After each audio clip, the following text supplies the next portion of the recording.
The clock on the dashboard showed 2:47 a.m. as Lisa drove through the winding mountain road. She had just finished another exhausting 16-hour shift at the hospital, and all she wanted was to get home to her warm bed. The November wind was howling outside, and snow was starting to fall harder than the weather report had predicted. Lisa was an emergency room nurse who had seen just about everything in her 8 years of working at Denver General Hospital. Tonight had been particularly rough. 3 car accidents, 2 heart attacks, and a kitchen fire that had brought in an entire family with smoke inhalation. She was running on coffee and determination, her hands still smelling faintly of the antiseptic soap she used dozens of times each shift. The mountain highway was completely empty at this hour. Most people had enough sense to stay home when the weather got this bad. But Lisa had no choice. She lived 45 minutes away from the hospital, and her old Honda was reliable enough to make the trip even in rough weather. She had made this drive hundreds of times, knew every curve and hill by heart. She was thinking about her plans for tomorrow, which was actually today since it was already past midnight. She needed to do laundry, pick up groceries, and maybe call her sister, who had been leaving worried messages about Lisa working too many hours. The radio was playing soft music. The heater was working overtime to keep the car warm. That's when she saw something strange in her headlights at first. She thought it might be a deer. Living in Colorado, you learn to watch out for wildlife on the roads, especially at night. But as she got closer, slowing down instinctively, she realized it wasn't an animal at all. There was a person sitting on the side of the road, hunched over against the metal guardrail. Lisa's heart started beating faster. In all her years of driving this route, she had never seen another person walking along this stretch of highway. It was too remote, too dangerous, especially in weather like this. She pulled over slowly, her hazard lights flashing, grabbed the flashlight she kept in her glove compartment. The person was a woman, probably in her early 30s, with long dark hair that was wet and clinging to her face. But what shocked Lisa the most was that the woman was barely wearing any clothes. She had on what looked like underwear and a thin tank top, nothing else. Her skin was pale, almost blue-white in the flashlight beam, and she was shaking uncontrollably. Lisa's medical training kicked in immediately. She had seen hypothermia before, and this was a textbook case. The woman was in serious danger. People could die from exposure in weather like this, and it looked like she had been out here for quite some time. "Oh my God," Lisa whispered too, herself rushing back to her car to grab the emergency blankets she always kept in her trunk. Her hands were shaking as she pulled out the thermal blankets and a thermos of hot coffee she had brought for the drive home. The woman looked up as Lisa approached. Lisa could see that her eyes were unfocused, glassy. She was trying to say something, but her teeth were chattering so hard that Lisa couldn't understand the words. This was bad, really bad. But when people got this cold, their brains didn't work properly. They made poor decisions, like taking off their clothes when they should be putting more on. Hey, it's okay," Lisa said in the calm, reassuring voice she used with patients in the emergency room. "I'm here to help you. What's your name?" The woman tried to speak again, but only managed to make incoherent sounds. Lisa quickly wrapped the thermal blankets around her, noting how the woman's skin felt like ice even through the fabric. She had to get her warm and fast. "Can you walk?" Lisa asked, supporting the woman's weight as she helped her stand. The woman's legs were shaking so badly she could barely stand. But with Lisa's help, she managed to take a few steps toward the car. Getting the woman into the passenger seat was like handling a life-size doll. She was conscious, but not really. Aware of what was happening, Lisa cranked up the heat as high as it would go and wrapped more blankets around her unexpected passenger. As the car warmed up, Lisa tried to piece together what might have happened. The woman was wearing hiking clothes, underneath, or what was left of them. Her boots were missing, and her socks were soaked through. She must have been hiking and gotten lost, maybe fallen into water somewhere. But why would someone be hiking alone in weather like this? The woman started to come around a little as the warmth began to reach her. She was mumbling something about being late for dinner and asking if Lisa had seen her car keys. Classic hypothermia symptoms: confusion, disorientation. difficulty thinking clearly. Lisa knew she needed to get this woman to a hospital, but the nearest one was 25 minutes away. She also knew that people in this condition could go into shock or cardiac arrest without warning. She had to keep the woman calm and awake during the drive. "What's your name?" Lisa asked again, driving carefully through the increasingly heavy snow. The woman turned to look at her, and for the first time her eyes seemed to focus a little. She stared at Lisa's left hand, where her wedding ring caught the light from the dashboard. I don't want to be alone," the woman whispered, her voice barely audible. I can't be alone anymore." Lisa felt her heart break a little. She had heard these words before from patients who were scared and vulnerable. But something about the way this woman said it, the desperation in her voice, told Lisa that this was about more than just being lost in the mountains. "You're not alone," Lisa said firmly. "I'm right here, and I'm going to take care of you. We're going to get you to the hospital, and you're going to be okay." The woman reached out with a shaking hand and touched Lisa's arm. Her fingers were still ice cold, but her grip was surprisingly strong. "Promise me," she said, her words becoming clearer as her body temperature began to rise. "Promise me you won't leave me alone." Lisa looked at this stranger, this woman who had somehow ended up half frozen on a mountain road in the middle of the night, and made a decision that would change both their lives forever. "I promise," Lisa said. "I'm not going anywhere." They drove through the storm toward the hospital. Lisa couldn't shake the feeling that this was about more than just a hiking accident. This woman wasn't just lost in the mountains. She was lost in a much deeper way. Somehow, Lisa had been the one to find her. The snow continued to fall, and the road ahead was uncertain. Lisa kept driving, keeping her promise to a stranger who had needed someone to care whether she lived or died. Sometimes that's all it takes to save a life, just showing up when someone needs you most. The car was finally getting warm, and Lisa could see some color returning to the woman's face. But she was still shivering, still confused, and Lisa knew they weren't out of danger yet. The hospital was still 15 minutes away, and people with severe hypothermia could take a sudden turn for the worse without warning. "How are you feeling?" Lisa asked, glancing over at her passenger while keeping her eyes on the snowy road. The woman was staring out the window, but Lisa could tell she wasn't really seeing the landscape rushing by. "Cold," the woman whispered. "So cold, and I can't remember. I can't remember how I got here." Lisa had seen this before. Hypothermia didn't just affect the body, it messed with your mind too. People forgot things, got confused about where they were or what day it was. Sometimes they even forgot their own names. "That's okay," Lisa said gently. "Your body went through a lot. Tonight, the confusion is normal. Do you remember your name?" The woman was quiet for a long moment, her forehead wrinkled in concentration. "Rachel," she said finally. I think my name is Rachel." "That's good, Rachel." "I'm Lisa. Can you tell me what you were doing out there?"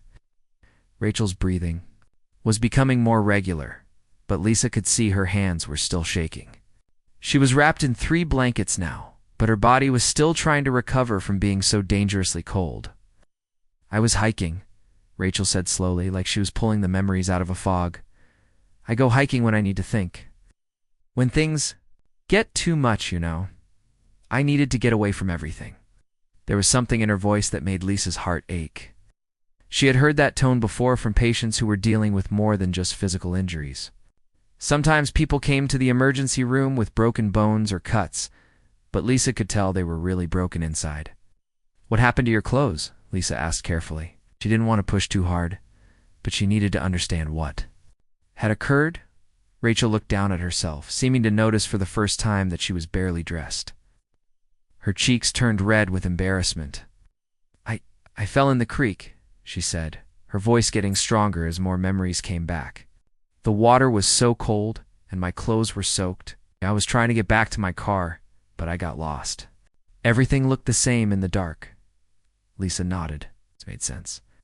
When people got hypothermia, they sometimes made strange decisions. Taking off wet clothes seemed logical, but without proper shelter, it was actually dangerous. "I kept walking and walking," Rachel continued, "but I couldn't find the trail, and then I started feeling so tired. I just wanted to sit down and rest. That's the hypothermia talking, Lisa explained. When your body gets that cold, it makes you want to sleep. But sleeping in those conditions, that's very dangerous. Rachel was quiet again, staring at her. Hands, Lisa could see tears starting to form in her eyes. I thought I was going to die out there, Rachel said softly. I sat down on that guardrail, and I thought, this is it. This is how it ends. And you know what the worst part was? Lisa waited, sensing that Rachel needed to get this out. The worst part was that I didn't think anyone would care. I didn't think anyone would even notice I was gone until Monday, when I didn't show up for work. The words hung in the air between them, heavy with pain. Lisa felt a lump forming in her throat. She had suspected there was more to this story than just a hiking accident. I've been alone for so long, Rachel continued, her voice breaking. Husband left me 6 months ago, said he wasn't happy anymore, that he needed space. Most of our friends picked sides, and guess which side they picked? Lisa's hands tightened on the steering wheel. She had been through a divorce herself, years ago. And she remembered that feeling of being suddenly cut off from the life you thought you knew. I kept thinking about him tonight, Rachel said.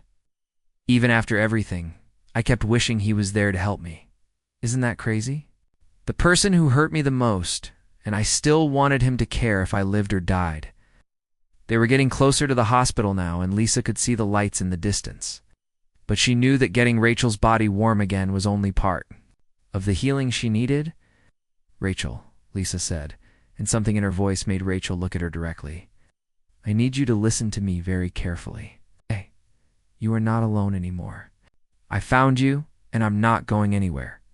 Rachel's eyes filled with tears. But you don't even know me. I'm just some stranger you've picked up on the road. So what? Lisa said firmly. You think I care less about you because we just met? You think your life matters less because you're going through a hard time? Rachel was crying now, but Lisa could tell these were different tears. Not the desperate tears of someone who had given up hope, but the tears of someone who was feeling hope for the first time in a long time. I don't know why you stopped for me, Rachel said.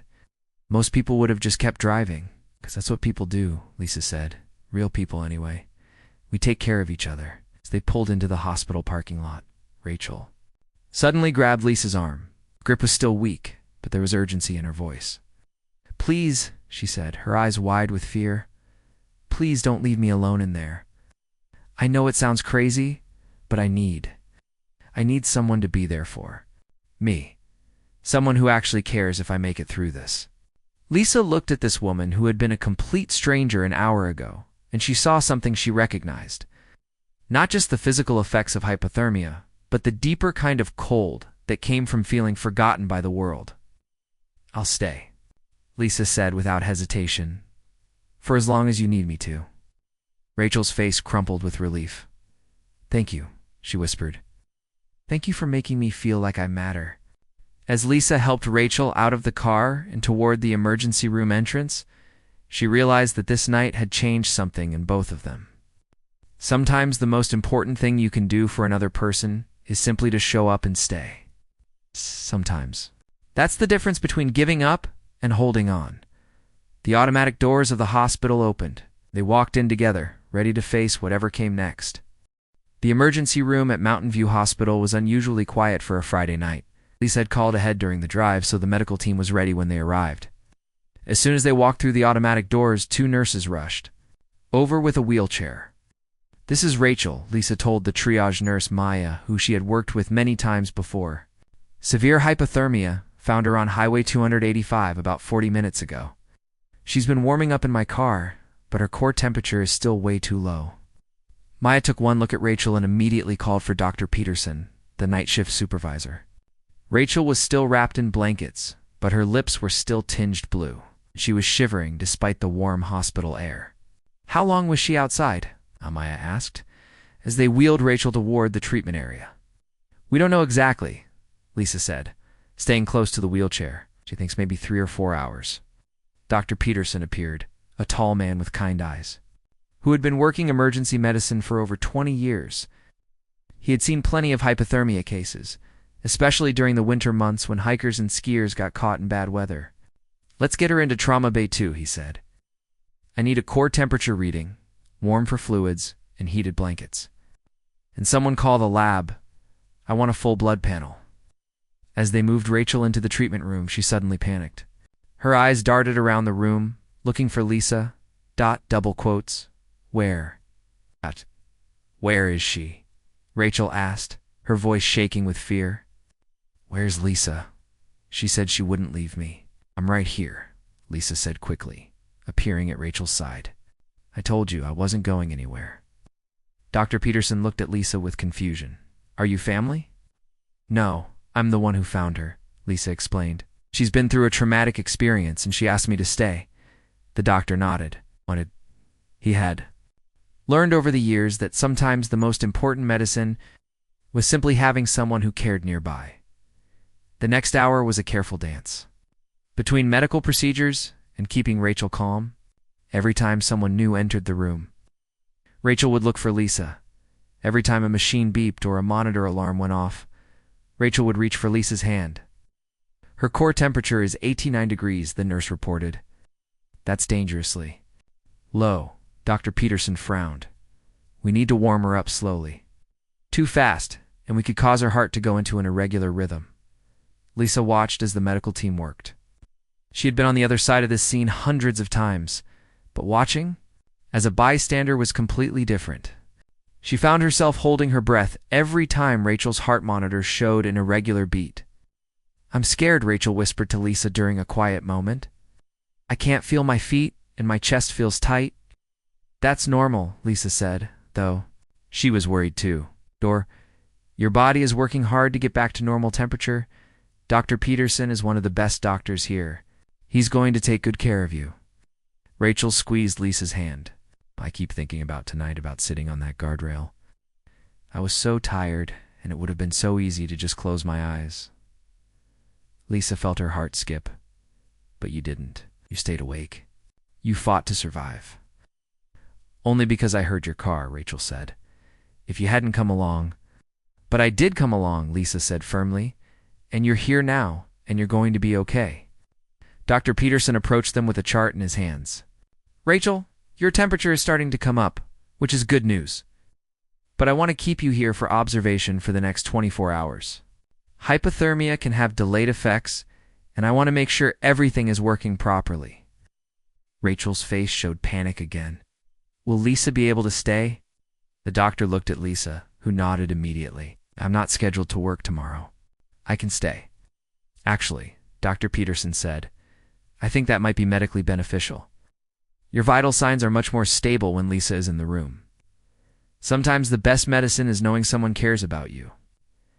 As they moved Rachel to a regular room for observation, Lisa called her supervisor to explain she wouldn't be in for her next shift. She also called her husband, Tom, to let him know where she was.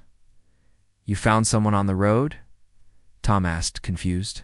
Now you're staying at the hospital with her? It's hard to explain, Lisa said. She doesn't have anyone else. Her husband left her, and she's been going through a really tough time. She just needs someone to be there. Tom was quiet for a moment. That's why I married you, he said finally. You have the biggest heart of anyone I know. Back in Rachel's room, the warm blankets and IV fluids were doing their job. Rachel's color was much better, and she had stopped shivering. Lisa could see that the physical warming was only part of what Rachel needed. Can I ask you something? Rachel said as Lisa sat in the chair beside her bed. Why did you really stop for me? I mean, a lot of people would have just called 911 and kept driving. Lisa thought about it. Guess because I know what it feels like to be alone. A few years ago, I went through my own difficult time. I was divorced, working too much, and I felt like I was invisible, like I could disappear and no one would notice. What changed? Rachel asked. People started showing up, Lisa said. Not in big, dramatic ways, but in small ones. A coworker who brought me coffee when I was having a bad day, a neighbor who checked on me when I was sick, my current husband, who saw me for who I really was, not just someone who was going through a hard time. Rachel's eyes filled with tears again. I forgot that people like that existed. They do exist, Lisa said, and you're going to find them. But first, you have to let yourself be found. The night passed quietly. Rachel slept in short bursts, And every time she woke up, Lisa was there. Sometimes they talked, sometimes they just sat in comfortable silence. As the sun began to rise outside the hospital window, Rachel's color looked completely normal, and her vital signs were stable. "I think you're going to be discharged this afternoon," Lisa said, reading the notes. The morning doctor had left. Rachel looked worried. "Then what? I go back to my empty apartment and pretend this never happened." "No," Lisa said. "Then you start building a new life, one where you remember that you matter to people." Rachel was quiet for a long moment. "Will I see you again?" "After I leave here?"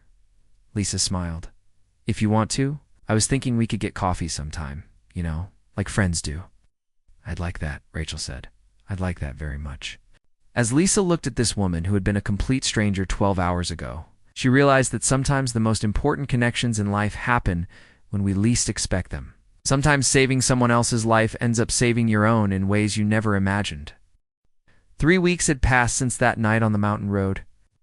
Rachel was sitting in her apartment, staring at the phone in her hands. She had Lisa's number saved, but she hadn't called yet. Every time she thought about reaching out, she felt embarrassed about what had happened at the hospital. The memories were clearer now. She remembered asking Lisa to stay, remembered clinging to her hand like a lifeline. She remembered the way Lisa had looked at her with such kindness, like she actually mattered. But now, in the cold light of day, Rachel wondered if she had imagined some of it. Her apartment felt smaller than usual. The silence was heavy, broken only by the hum of the refrigerator and the occasional sound of traffic outside. She had taken 2 weeks off work to recover, but sitting alone with her thoughts wasn't helping her heal. The hiking accident had been real. But Rachel knew it was more than just getting lost in the woods. She had been hiking alone because she needed to think, needed to figure out what to do with her life now that everything had fallen apart. Her marriage was over, her confidence was shattered, and she had been feeling invisible for months. That night on the mountain, when she sat on that guardrail and felt her body shutting down from the cold, part of her had been ready to give up. She had been so tired of fighting, so tired of pretending she was okay when she wasn't. But then Lisa had appeared. Like some kind of angel in an old Honda, and everything changed. Rachel's phone buzzed with a text message. Her heart jumped when she saw Lisa's name on the screen. "Hi, it's Lisa. I was thinking about you today. How are you feeling? Would you like to get that coffee we talked about?" Rachel stared at the message for a long time. Lisa had actually reached out. She had been thinking about her. Rachel typed and deleted several responses before finally settling on something simple. "I'd love to. Are you free this afternoon?" Response came back quickly. "Yes. There's a nice cafe on Main Street called the Coffee Bean. Does 2 p.m. work?" Rachel looked at herself in the mirror before leaving her apartment. She had lost some weight over the past few weeks, and there were still dark circles under her eyes. But for the first time in months, she felt a small spark of hope. The Coffee Bean was busy when Rachel arrived, full of the usual Saturday afternoon crowd. She spotted Lisa immediately, sitting at a corner table with 2 cups of coffee already, waiting. "I wasn't sure what you liked, so I got you a latte," Lisa said, standing up to give Rachel a hug. "How are you feeling?" "Better," Rachel said, and she meant it. "Thank you for texting me. I wasn't sure if you really wanted to stay in touch." Lisa looked surprised. "Of course I did. What we went through together, that's not something you just forget." They sat down, and for a few minutes neither of them spoke. Rachel stirred her latte nervously, trying to figure out how to start the conversation she knew they needed to have. "I need to tell you something," Rachel said finally, "about that night, about why I was really out there." Lisa leaned forward, her expression gentle but serious. "You don't have to tell me anything you're not ready to share." "But I want to," Rachel said. "I need to be honest with you about what happened." Rachel took a deep breath and began to tell Lisa the whole story, about her marriage falling apart, about her husband leaving her for someone younger, about the divorce papers that had been finalized just 2 weeks before the hiking trip, about losing most of their mutual friends, about feeling like she had become invisible. "I wasn't just lost in the woods that night," Rachel said, her voice barely above a whisper. "I was lost in my life. I'd been thinking about whether it was worth it to keep going." Lisa's face showed concern, but not judgment. You were having thoughts about hurting yourself? Rachel nodded, tears starting to form in her eyes. Not exactly. I wasn't planning anything. But when I got lost and started getting so cold, part of me thought maybe it would be easier to just let it happen, to just give up. But you didn't give up, Lisa said firmly. You stayed conscious. You called out when you heard my car. I did call out, Rachel said, wiping her eyes. I don't know why. Some part of me still wanted to live, even when I thought I had nothing left to live for. Lisa reached across the table and took Rachel's hand. I'm so glad you called out. I'm so glad I found you.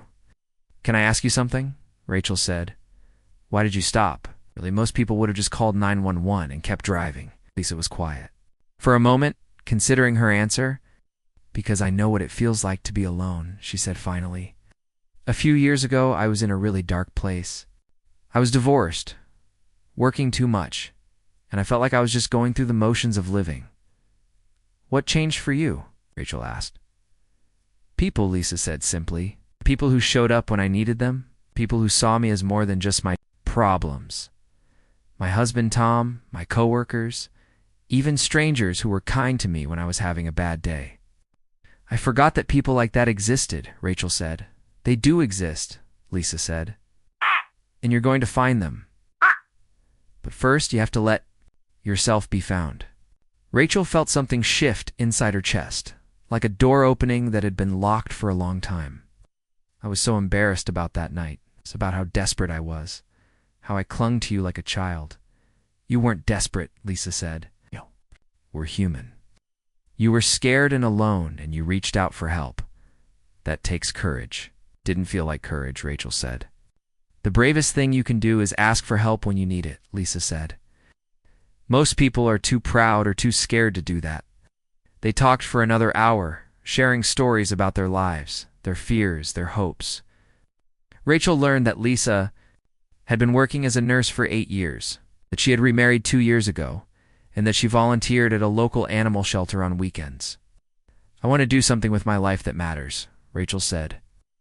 I spent so many years focused on my career, on making money, on impressing people who didn't really care about me. What would make you happy? Lisa asked. Rachel thought about it. I want to help people. Maybe people who are going through what I went through. People who feel invisible. That sounds like a perfect place to start, Lisa said as they prepared. To leave the cafe, Rachel felt lighter than she had in months. She had been honest about her struggles, and Lisa hadn't judged her or tried to fix her. She had simply listened and cared. Can I ask you for a favor? Rachel said as they walked toward their cars. Of course, Lisa said, can we do this again? Not because I'm in crisis, but because I'd like to be friends. Real friends. Lisa smiled. I'd love that. And Rachel, you're not invisible anymore. You matter to me. Driving home, Rachel felt something she hadn't experienced in a long time. Hope. Not just hope that things would get better, but hope that she could be part of making them better. She had been saved by a stranger who became a friend, and now she wanted to pass that gift along to someone else who needed it. The road ahead was still uncertain, but for the first time in months, Rachel was looking forward to seeing where it would lead. 1 year later, Rachel stood in front of a room full of people at the community center on Maple Street. It was the first meeting of a support group she had started for people going through difficult life transitions. She looked out at the faces. In the circle of chairs, some hopeful, some skeptical, all of them carrying their own stories of struggle. My name is Rachel, she began, and a year ago, I almost died on a mountain road. Not from an accident, but from giving up hope. In the back of the room, Lisa sat quietly, watching her friend with pride. She had been there for every step of Rachel's journey, through the dark days when Rachel could barely get out of bed, through the first tentative steps toward healing, and now through this moment of turning her pain into purpose. I know what it feels like to be invisible, Rachel continued. To feel like you could disappear and no one would notice. To feel like your life doesn't matter. I was there in that place, and I want you to know that you're not alone. After the meeting, Rachel and Lisa walked to their usual coffee shop. It had become their weekly tradition, these Saturday afternoon talks that had grown from a lifeline into a genuine friendship. How did it feel leading your first group? Lisa asked as they settled into their corner table. Terrifying, Rachel admitted, but also amazing. When I saw their faces, when I heard their stories, I realized how many people are walking around. Feeling the same way I did. You're going to help a lot of people, Lisa said. You already are. Rachel had left her high-stress marketing job 6 months ago and had been working part-time at a counseling center while getting certified as a peer support specialist. The support group was her first independent project, and she had been nervous about it for weeks. I keep thinking about that night, Rachel said, about how you stopped your car for a complete stranger. Most people wouldn't have done that, maybe, Lisa said. But I think there are more people like that than you realize. Sometimes we just need someone to show us how to be brave. Lisa's life had changed too over the past year. Watching Rachel rebuild her life had reminded Lisa of what really mattered. She had started volunteering at the crisis hotline, using her nursing skills and her experience with Rachel to help people in their darkest moments. Tom says I'm different now, Lisa said, more present, more aware of people around me who might be struggling. Different how? Rachel asked. I pay attention now. I notice when someone seems lonely or lost. I speak up when I see someone who needs help. You taught me that. Rachel shook her head. You already knew how to do that, just forgot for a while. Their friendship had surprised both of them. Came from different backgrounds, different stages of life. But they had found something in each other that filled a need they hadn't even known they had. I got a call from the hospital yesterday, Lisa said. They want me to help develop a program for people who come in after trauma. Not just physical trauma, but emotional trauma too. That's wonderful, Rachel said. You'd be perfect for that. I was thinking, Lisa said carefully, maybe you could help me with it. Once you finish your certification, Rachel felt that familiar flutter of excitement mixed with fear. You really think I could do that? I think you could do anything you set your mind to, Lisa said. You went from barely surviving to helping other people survive. That's not something everyone can do. As they walked back to their cars, Rachel thought about how much had changed. Her apartment was still the same, but it felt different now. She had friends who called her, plans for the future, and a sense of purpose she had never experienced before. I want to tell you something, Rachel said as they reached Lisa's car. That night when I asked you to stay with me at the hospital, I wasn't just scared of being alone. I was scared that if you left, I would go back to being invisible. Maybe I had imagined that someone actually cared about me. Lisa's eyes filled with tears. You were never invisible to me. From the moment I saw you on that road, you mattered. I know that now, Rachel said. But it took me a while to believe it, and now I want to help other people believe it too. 6 months later, Rachel and Lisa were co-facilitating a program at the hospital called Someone Who Cares. It was designed for people who came to the emergency room not just with physical injuries, but with the kind of emotional wounds that couldn't be bandaged. The program was simple, but powerful. Trained volunteers would sit with patients who were alone, who needed someone to care whether they lived or died. They would listen, offer comfort, and help connect people with resources for ongoing support. It's not about fixing anyone, Rachel would tell the new volunteers during training. It's about being present. It's about showing up and staying until they're ready to keep going on their own. The program was growing. They had started with just a few volunteers, but word spread quickly. People wanted to help. They just needed to know how. One evening, as Rachel was leaving the hospital after a particularly difficult case, she found Lisa waiting for her in the parking lot. Rough night? Lisa asked. Yeah, Rachel said. A young woman, about my age, her husband just left her and she took an overdose. She's going to be okay physically, but emotionally. She's where you were a year ago, Lisa said gently. Exactly. And all I could think about was how icily that could have been me. How icily I could have made that choice instead of going hiking that night. They stood in comfortable silence for a moment, both thinking about the fragile line between despair and hope. Do you ever wonder what would have happened if you hadn't stopped that night? Rachel asked. Lisa considered the question seriously. I try not to think about it, but I know this. Stopping for you changed my life as much as it changed yours. It reminded me why I became a nurse in the first place. It reminded me that the most important thing we can do is show up for each other. Even for strangers? Rachel asked. Especially for strangers, Lisa said. Because sometimes strangers become the most important people in your life. As Rachel drove home that night, she thought about the ripple effects of kindness. Lisa had stopped for one person on a dark road, and that act had led to a friendship that had changed both their lives. That friendship had led to a support group that had helped dozens of people. The support group had led to a hospital program that was helping hundreds more, one person stopping their car for another. The person had created a chain reaction of caring that was still spreading, still growing, still reaching people who needed to know that they mattered. Rachel's phone buzzed with a text from one of her support group members. "Thank you for tonight. I was ready to give up, but your words helped me remember that I'm not alone." She smiled and typed back, "You're never alone. Someone always cares." It was true. Sometimes that someone was a stranger who stopped their car on a dark road. Sometimes it was a friend who answered their phone at 2 a.m. Sometimes it was a person in a support group who understood exactly what they were going through. The important thing was knowing that someone was always there, always ready to show up, always ready to care. And now Rachel and Lisa were part of that network of caring, helping to make sure that no one had to face their darkest moments alone. The road ahead was still uncertain, but it was no longer a road they had to travel by themselves.